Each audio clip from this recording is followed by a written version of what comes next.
Hello and welcome to the topic types of grammar. We have five types of grammar. The first is mental grammar, grammar of etiquette, descriptive grammar, prescriptive grammar, and traditional grammar. We move on to the next, that is mental grammar.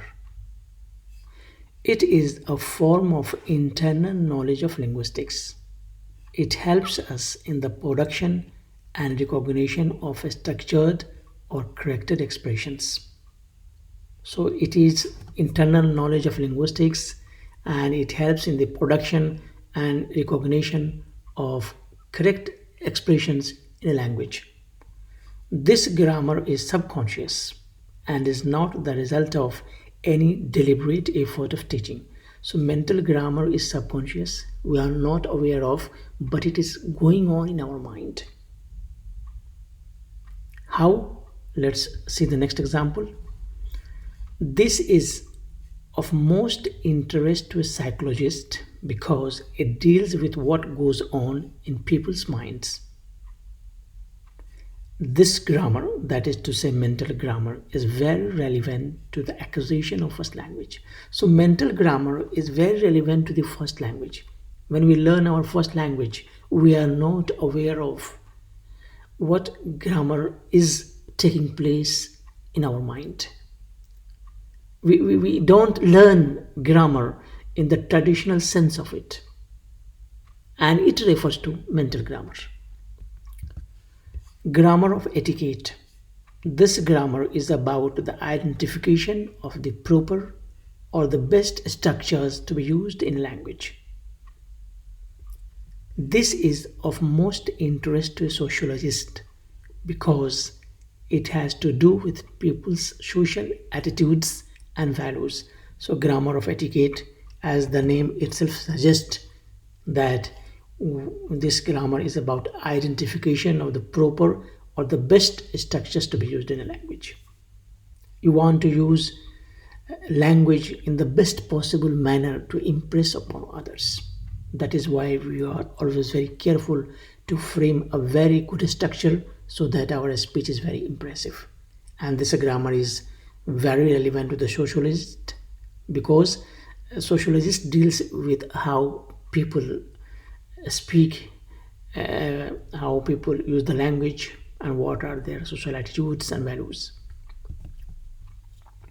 This grammar develops in us the sense of using language according to prevailing social conditions and improves our conduct and etiquette. There's nothing more to explain about this. Descriptive grammar. This grammar involves us in the study and analysis of the structures of a language. The study and analysis aim at establishing a description, explanation of the grammar of English.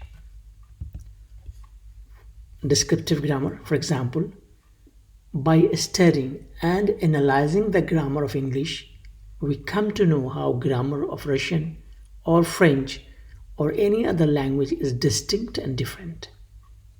This grammar is of most interest to a linguist as he or she is concerned with the nature of language. The descriptive grammar has a very long tradition.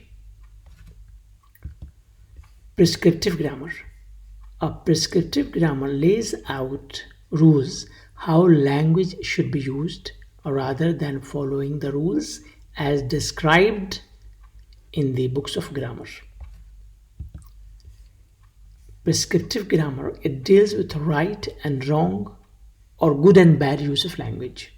In short, it is a set of rules about language based on how people think language should be used.